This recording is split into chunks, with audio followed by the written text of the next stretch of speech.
کھڑی کرتی ماہی پلٹی۔ او ہیلو، میں کوئی کام وام نہیں کرنے والی۔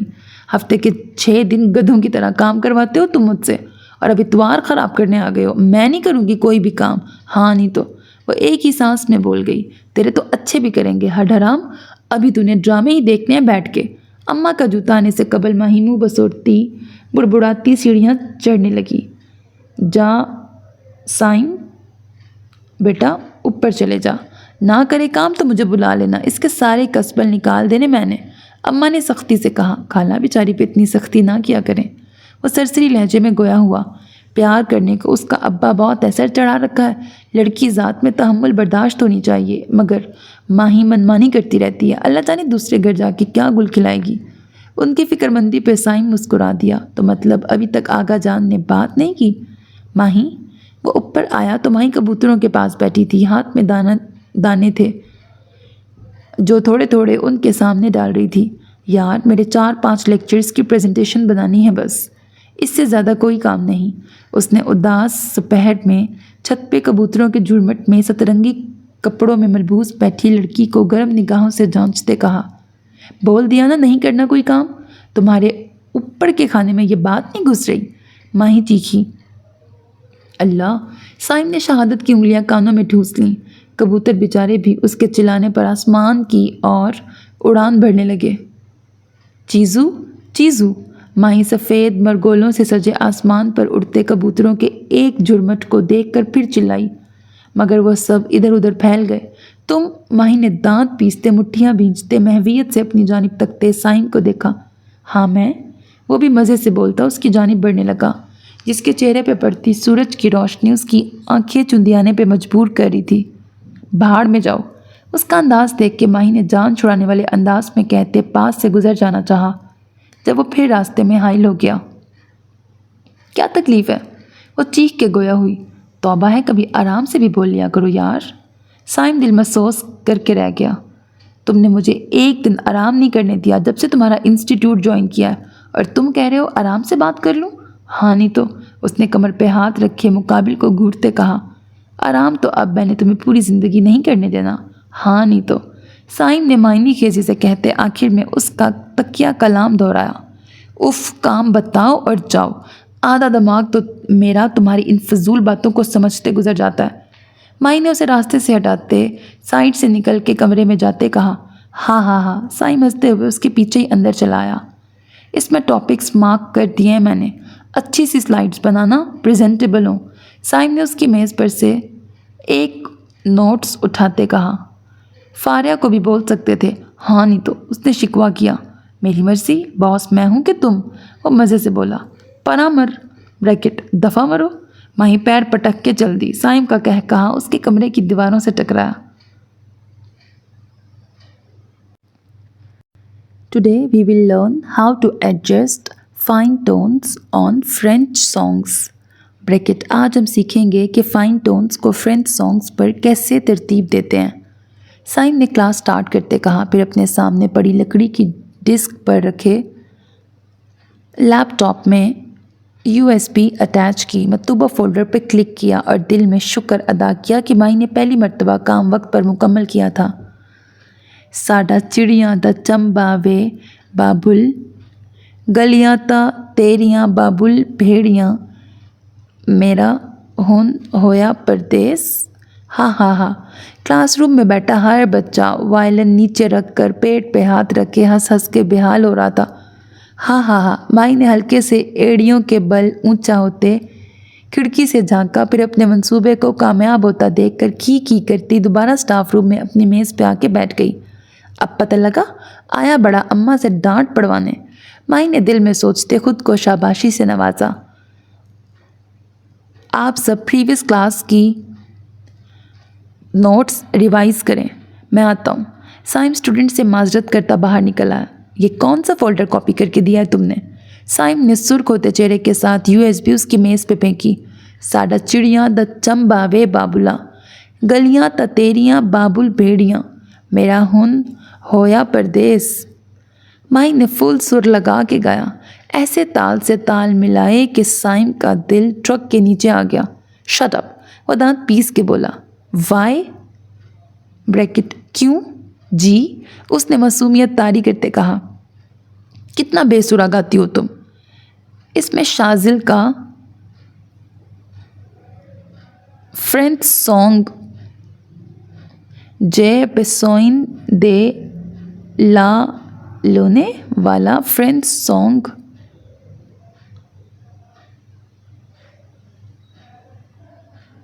کر کے بھجواؤ 1 منٹ سے پہلے۔ وہ حکم صادر کرتا جانے کو مڑا جب ماہی بولی جے بیس دے لائی لے، یہ بھلا کوئی گانا ہے؟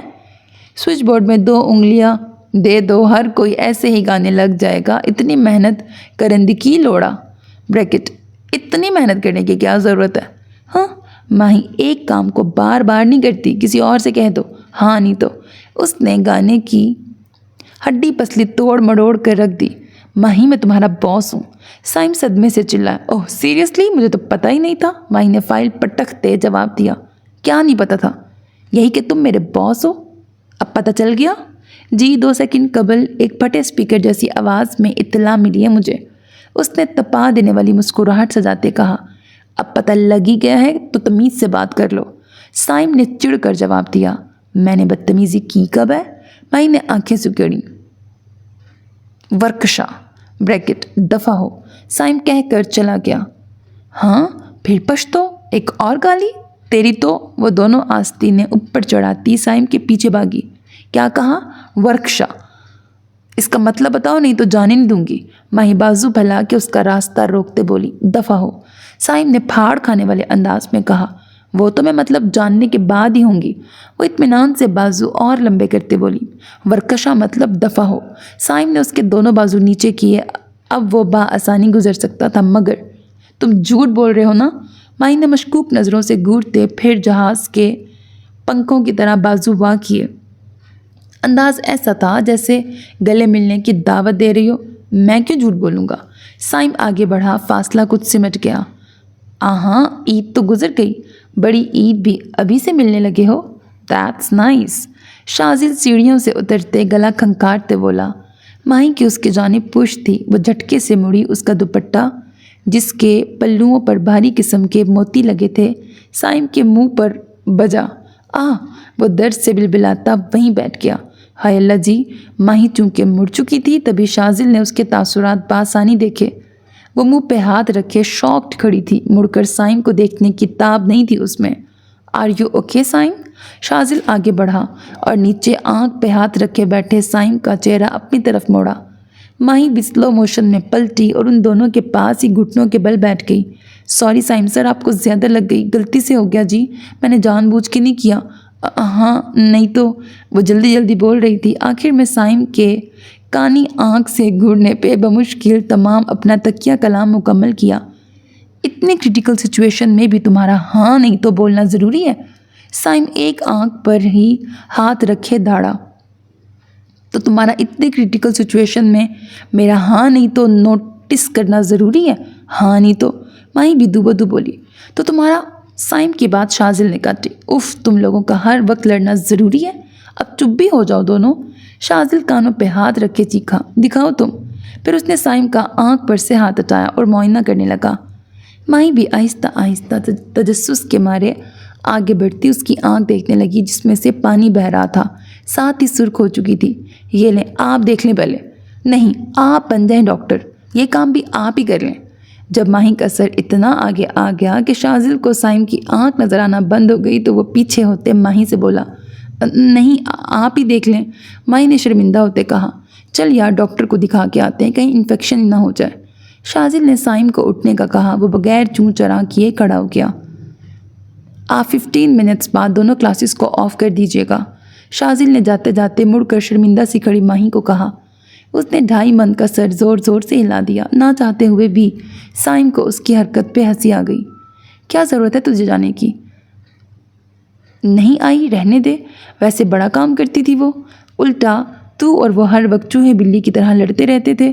2 دن سے سکون ہے انسٹیٹیوٹ میں بھی، شازل نے بھنا کے کہا۔ ماہی اس دن کے بعد سے آئی ہی نہیں تھی۔ آج تیسرا دن تھا اور سائم اپنی کلاسز سٹارٹ ہونے سے پہلے ہی اسے جا کر لانے کا سوچ رہا تھا۔ تجھے کیا تکلیف ہے، ہم لڑیں یا؟ سائم کی اگلی بات منہ میں ہی رہ گئی۔ یا شاید شازل نے بھویں اچکائیں، یا پیار کریں۔ آن نے آ کر سائم کے برابر بیٹھتے اس کے کندھے سے اپنا کندھا مس کرتے ہوئے کہا، یار کیا بدتمیزی ہے۔ سائم نے جھنجھلاتے ہوئے اسے دور دھکیلا۔ ہاں ہاں ہاں یار، اب آغا جان سے جنگ ختم کر اور بتا دے لڑکی پسند آ گئی ہے اور تو اب شادی کر کے ہی کینیڈا جائے گا۔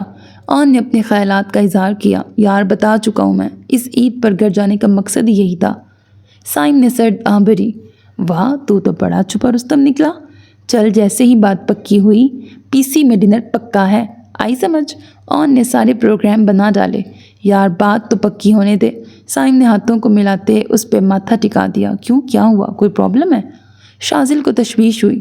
یار میں آغا جان سے بات تو کر آیا تھا، انہیں اعتراض تھا کہ ماہی ہمارے ماحول سے بہت ڈیفرنٹ ہے۔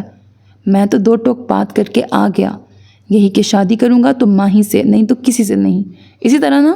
آن نے اس کی بات اچکتے شوق لہجے میں کہا۔ ہاں ہاں ہاں، کچھ اسی طرح۔ سائم نے آنکھیں ماری۔ لڑکی ہی پٹاخہ ہے بھئی، شازل نے کمنٹ پاس کیا۔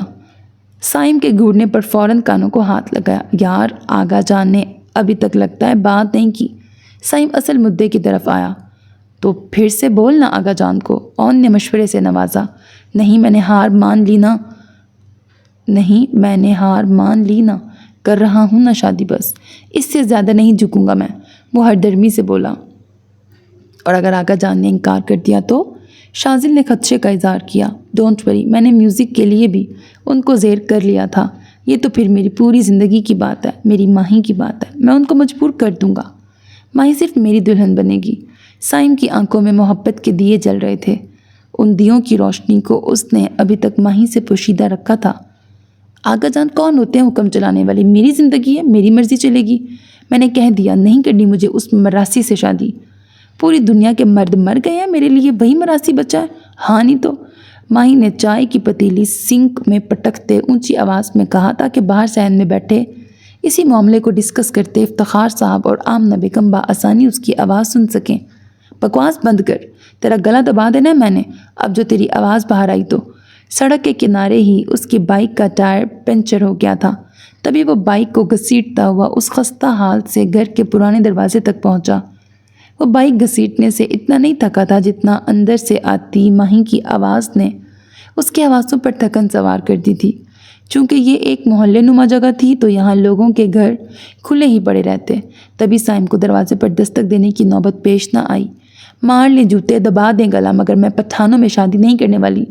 بندہ اگلے کی بولی تک سمجھ نہ سکے اور پوری زندگی ساتھ گزارنے کا سوچ لے، کیوں بھلا؟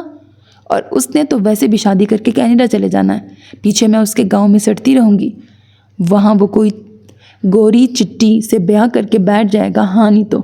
مائی بولنے پر آئی تو بولتی ہی چلی گئی۔ آمنہ بیگم نے افتخار صاحب کو دیکھا جو گنگ سے بغاوت کرتی ماہی کو دیکھ رہے تھے۔ اسی دن کے لیے کہتی تھی افتخار صاحب کہ مت دیں اس لڑکی کو اتنی شے، کتنی بے شرمی سے انکار کر رہی ہے۔ باہر کھڑا سائم تو یہ سوچ کے آیا تھا کہ شاید وہ اس دن والی چوٹ پر شرمندہ ہے تبھی نہیں آئی، مگر یہاں تو گنگا ہی الٹی بہہ رہی تھی، اس میں بے شرمی والی کیا بات ہے؟ آپ کی اور ابا کی بھی پوری زندگی پنجابی پشتوں پہ بحث ہی سننے کو ملی ہے، اب آنکھوں دیکھی مکھی کون نگلتا ہے؟ میں کیوں آپ لوگوں والی ہی غلطی دہراؤں؟ مائی نے بغیر لحاظ کیے کہا۔ کچھ حد تک وہ درست بھی تھی۔ چپ بالکل، تیری شادی کا فیصلہ کرنے والا ابا بیٹھا ہے تیرا۔ آمنہ بیگم نے اسے جوتی سے نوازا جو ٹھیک اس کے شانے پہ لگی، وہ کندھا سہلاتی ڈیٹ بنی کھڑی رہی۔ ابا کسی سے بھی شادی کرتے، پر ہو وہ پنجابی اور یہ مراسیوں والا کام نہ کرتا ہو۔ ماہی نے منتی لہجے میں کسی گہری سوچ میں ڈوبے افتخار صاحب کو دیکھتے کہا۔ مطلب آغا جان نے بات کر لی ہے اور انکار ماہی کی طرف سے کیا جا رہا ہے۔ سائم نے دل میں سوچا، اسے ماہی کے لفظوں نے تکلیف پہنچائی تھی، اس کے نزدیک زبانوں اور ذاتوں کی بنا پہ لوگوں میں تفریق ایک جاہلانہ عمل تھا، مگر ماہی کی جانب سے ایسی سوچ نے اسے ایک زوردار دھچکا دیا تھا۔ سائم بھائی آپ کب آئے؟ پڑوس سے آتی اقرا نے دروازے میں کھڑے سائم کو دیکھ کر حیرت اور بے یقینی سے دریافت کیا۔ آواز اتنی اونچی ضرور تھی کہ اندر صحن میں بچھی چرپائی پہ بیٹھے افتخار صاحب اور آمنہ بیگم تک پہنچ گئی۔ ماہی نے بھی مڑ کے دیکھا تھا، تینوں نفوس سائم کو سنجیدہ دیکھ کر برف کے ہو گئے تھے۔ مجھے کچھ کام یاد آ گیا، بعد میں آ جاؤں گا۔ سائم نے سنجیدگی سے بولتے قدم واپسی کو موڑ لیے۔ اقرا نے دیکھا وہ بائک کو گھسیٹ گھسیٹ کر لے جا رہا تھا۔ اندر صحن میں کھڑے نفوس نے ایک دوسرے سے نظریں چرا لیں۔ ماہی ایک لمحے بھی مزید رکے بنا اوپر چلی گئی۔ اپنے کمرے میں آتے ہی اس نے دل پہ ہاتھ رکھ کے زور زور سے سانس اندر باہر کھینچی۔ اف، اسے بھی اسی وقت آنا تھا، کیا مصیبت ہے۔ کاش سائم اماں کے بجائے ابا کی برادری سے ہوتا، کوئی مسئلہ۔ دھتری کی وائلن تو اس کا پھر بھی رہنا تھا، اور وائلن رہنا تھا تو اس نے مراستی رہنا تھا۔ دفع کرو، کوئی اور مل جائے گا، ہاں نہیں تو۔ وہ اپنے آپ سے مخاطب، کبھی دل کی سنتی کبھی دماغ کی، اور ان دونوں کے مابین جنگ میں فتح کسی ایک کو ہی ہونی تھی۔ اب دیکھنا یہ تھا کہ من موجی ماہی کب تک اپنے من کی بات سے کان لپیٹ سکتی ہے۔ اس نے بائک پیٹرول پمپ پہ روکی اور پیٹرول ڈلوا کر بھی اسے اسی طرح گھسیٹنے لگا۔ اوہ کم آن سائم، یہ مجنوں والی حرکتیں بند کرو۔ 20 دن رہ گئے ہیں تمہارے جانے میں، اور تم ہو کہ عشق عاشقی سے ہی فرصت نہیں۔ بھاڑ پہ جائے محبت اور ماہی۔ اس نے میرے وائلن کو برا کہا، اس کی وجہ سے وہ مجھے مراسی کہتی ہے، اور میرا وائلن میرا پہلا عشق ہے، میری پہلی محبت۔ پشتوں والی بات پہ کمپرومائز کیا جا سکتا ہے، وائلن اور میوزک پہ قطعاً نہیں۔ اس کے لیے میں پچھلے 8 سالوں سے اپنے خاندان سے جنگ لڑتا آیا ہوں، اور ایک لڑکی کے لیے ختم کر دوں سب؟ بالکل نہیں، کبھی نہیں۔ وہ جیسے اپنے تئیں ایک فیصلے پہ پہنچ گیا۔ اچھا نہ بچو، شادی کرنے کو کون کہہ رہا ہے؟ کم از کم اپنی پہلی تنخواہ ہی لینے چلی جاؤ۔ تم نے دیے بھی تو لینے تھے، اور چوزے؟ ہاں، اقرا نے اسے لالچ دیا۔ کیسے چلی جاؤں؟ سائم نے سب سن لیا ہوگا، میں اس کو کیسے فیس کروں گی؟ مائی نے اداسی سے اپنے آرٹیفیشل جنگل کو صاف کرتے کہا۔ اوہو، اب انکار کیا ہے تو فیس تو کرنا پڑے گا۔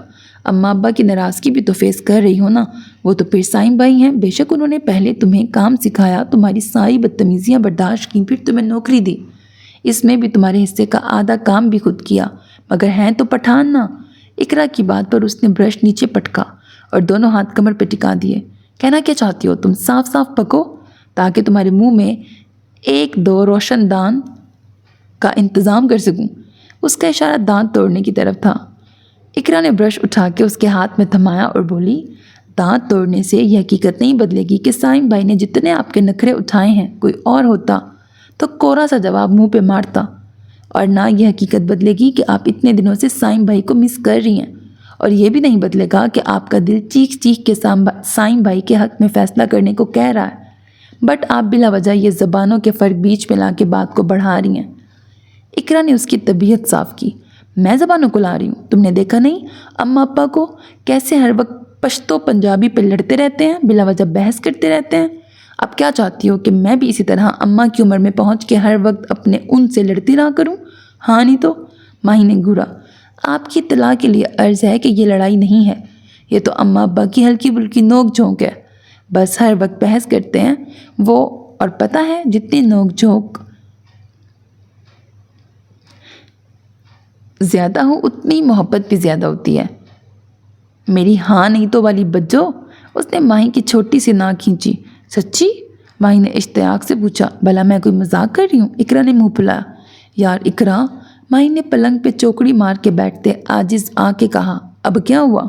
اقرا بھی اس کے برابر ہی آگے بیٹھ گئی۔ اسے میری پنجابی سمجھ نہیں آتی اور مجھے اس کی پشتو۔ اس نے ایک اور مسئلہ بتایا۔ اوہو، یہ تو اور بھی اچھی بات ہے، جب آپ کو غصہ آئے پنجابی میں بول لینا، اور جب سائم بھائی کو وہ پشتو میں، نہ دونوں کو سمجھ آئے گی نہ ہی لڑائی ہوگی۔ کیسا؟ مگر پیار بھری باتیں اردو میں ہی کرنا دونوں۔ اقرا نے آخری جملے پہ آنکھ دبائی۔ بدتمیز؟ ماہی نے بلش کرتے کشن اقرا کو دے مارا۔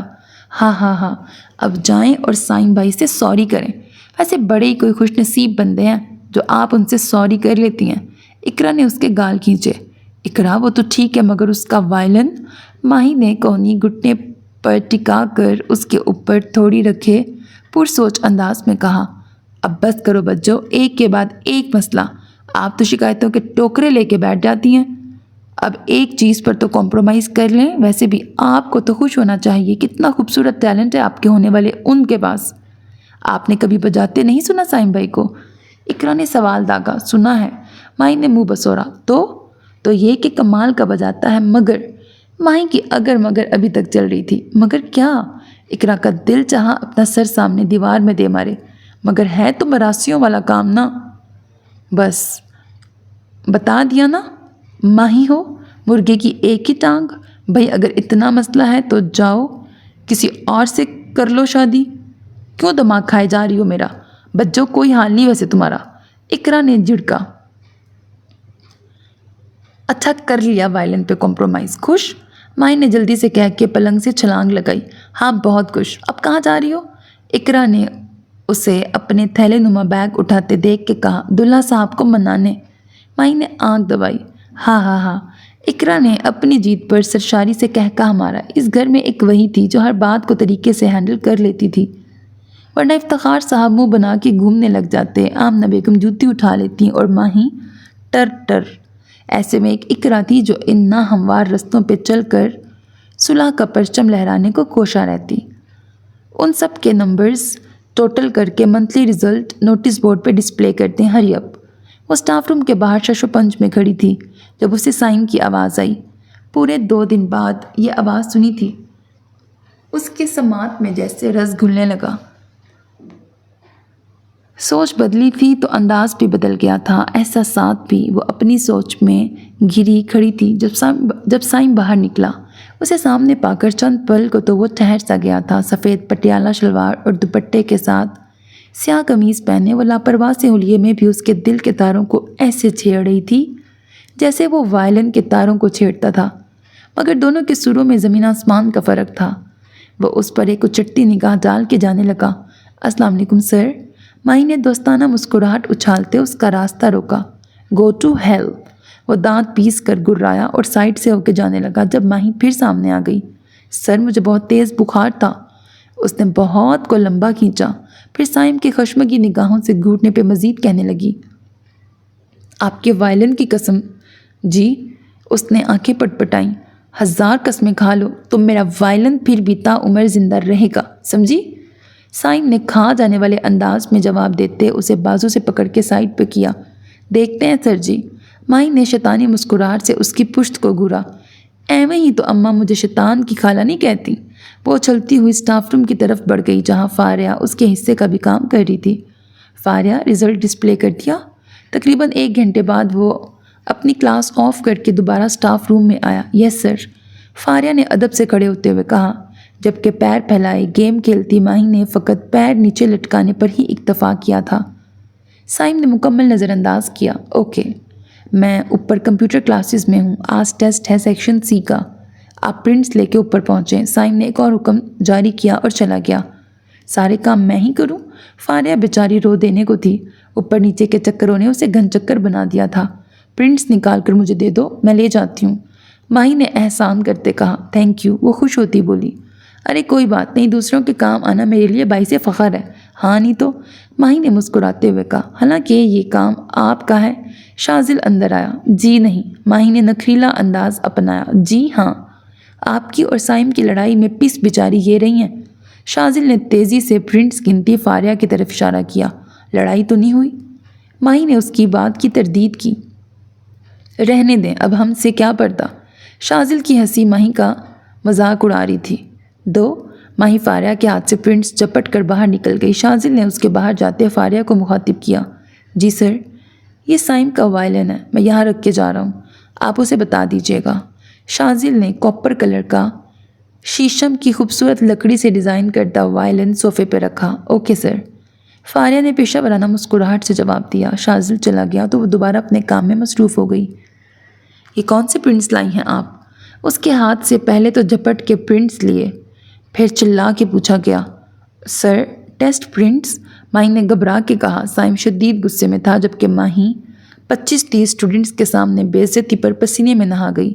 میری بھی آنکھیں ہیں اور نظر آ رہا ہے کہ یہ ٹیسٹ پرنٹس ہیں، میں نے سیکشن سی کہا تھا۔ اور یہاں کیا لکھا ہے؟ سائم نے ایک ٹیسٹ پیج اس کے سامنے کیا۔ بی۔ ماہی کے گلے میں پھانس سی اٹک گئی۔ فاریہ نے غلطی سے دوسرے سیکشن کے پرنٹس نکال دیے تھے۔ جب میں یہ کام فاریہ کو کہا تھا تو آپ نے کیوں زحمت کی؟ جب آپ کو کام نہیں کرنا آتا تو مت کیا کریں۔ Now get out. اس نے ماہی کے جھکے سر کی طرف دیکھ کر باہر جانے کو کہا۔ سر، اس نے آنسوؤں سے لبریز آنکھیں اٹھائیں۔ پل بھر کو تو سائم کا غصہ تھم سا گیا۔ دل چاہا ان آنسوؤں کو اپنی انگلیوں کی پوروں میں جذب کر لے، مگر اگلے ہی پل اس نے وہ سارے پیپر ماہی کے منہ پہ دے مارے۔ آؤٹ! وہ پیپرز اٹھاتی، آنسوؤں کو ضبط کرتی روم سے نکل گئی۔ اس نے 2 منٹ میں 4th سے 3rd فلور تک کا فاصلہ سمیٹا تھا۔ یہ لو، اور اپنے سر سے کہنا جا رہی ہوں میں۔ ماہی نے پرنٹس لا کے میز پہ پٹکے۔ میرا بیگ کہاں ہے؟ یہیں رکھا تھا۔ وہ صوفے پہ پڑی فائلز، جیکٹس اور جانے کیا الا بلا ہٹاتی اپنا تھیلے نما بیگ ڈھونڈنے لگی۔ آنسوؤں کے باعث سامنے کا منظر دھندلا رہا تھا۔ اتنی بے عزتی پوری زندگی میں اس کی کسی نے نہیں کی تھی۔ اف، یہیں تو رکھا تھا، وہ بے بسی سے چلائی۔ اچانک سائم کے وائلن کو اس نے پلٹا کہ اس کے نیچے نہ ہو، مگر وائلن صوفے سے نیچے جا گرا۔ دھڑام کی آواز پر ماہی نے سہم کر منہ پہ ہاتھ رکھا۔ فاریہ نے بھی سائم کے 8 سالہ پرانے وائلن کو شاکڈ ہوتے دیکھا، جس کے ٹننگ پگز جا بجا بکھر گئے تھے اور برج بھی ٹوٹ چکا تھا۔ میں نے جان بوجھ کے نہیں کیا، ماہی نے وائلن کو اٹھاتے کہا۔ فاریہ نے پہلی مرتبہ اسے اس طرح افسردہ اور روتے ہوئے پریشان دیکھا تھا۔ کہیں سے وہ پہلے والی ماہی نہیں لگ رہی تھی۔ یہ کیا کیا ہے تم نے؟ سائم اس کے ہاتھ سے وائلن جپٹتے چیخا۔ اس نے بہت انتظار کیا کہ ابھی کوئی ٹیسٹ پرنٹ لے کے آئے گا، مگر 5 منٹ تک جب کوئی نہ آیا تو وہ خود ہی نیچے چلا آیا تھا۔ مگر اب میں نے نہیں توڑا، پرومس۔ ماہی نے بمشکل تمام بات مکمل کی۔ اس کے آنسو تیزی سے بہہ رہے تھے۔ فاریہ، آپ جا کے اسٹوڈنٹس کو ہینڈل کریں۔ اس نے خاموش تماشائی بنی کھڑی فاریہ سے کہا۔ وہ فوراً چل دی۔ اور تم نے کر لی اپنی خواہش پوری، توڑ دیا میرا وائلن، مل گیا سکون؟ اب دفع ہو جاؤ۔ تمہارے لیے میں ایک مراسی سہی، مگر میرے لیے یہ میرا عشق ہے، میرا جنون۔ اس کے لیے میں اپنے پورے خاندان سے جنگ کر کے یہاں تک پہنچا ہوں۔ یہ میری پہچان ہے اور رہے گی۔ تمہیں نہیں کرنی مجھ سے شادی، مت کرو، مگر میرے وائلن اور میرے بیچ میں آنے کی کوشش مت کرو۔ اب تم جا سکتی ہو، میں اپنا وائلن کبھی نہیں چھوڑوں گا۔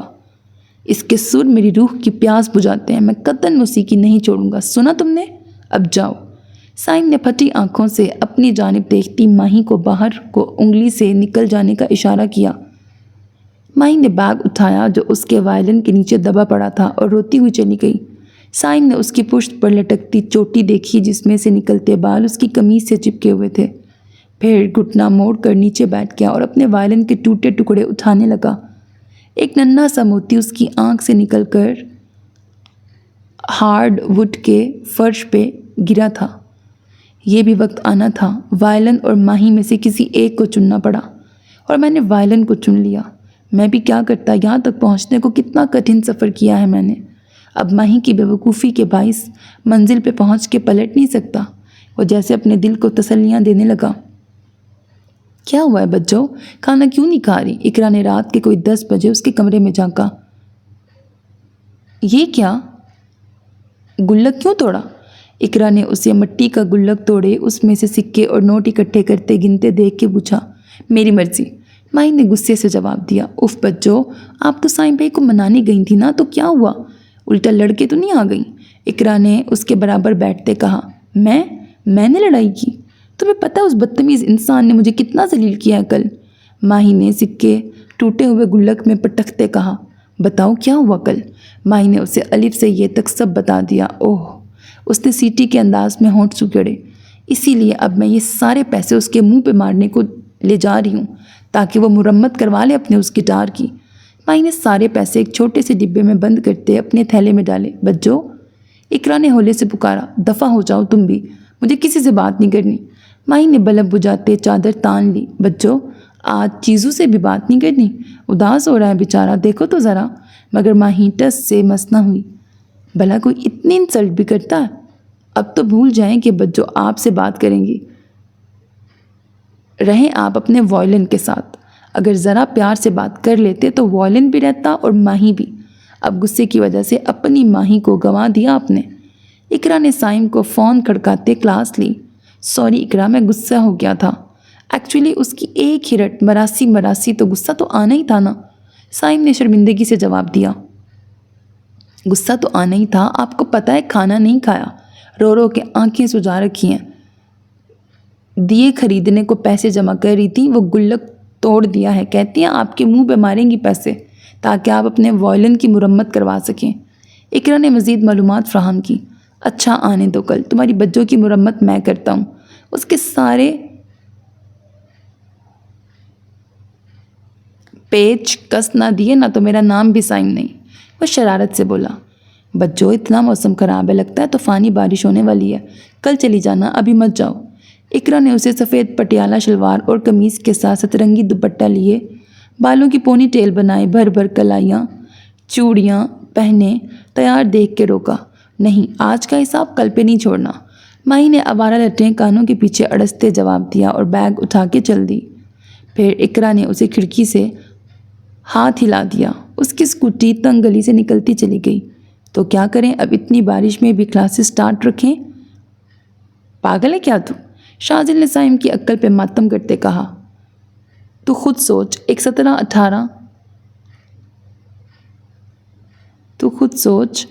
17-18 بعد ہم نے چلے جانا ہے، کورس ابھی کمپلیٹ نہیں ہوا۔ پہلے عید کی وجہ سے اتنے ڈیز آف رکھا، آج پھر۔ سائم نے کھڑکی سے برستی بارش میں دیکھتے کہا۔ یار ایکسٹراز لگا دیں گے، اب میسج بھجوا دے سینٹر آف ٹوڈے اور بارش انجوائے کر۔ شاذل نے اس کے کندھے پہ دباؤ ڈالا۔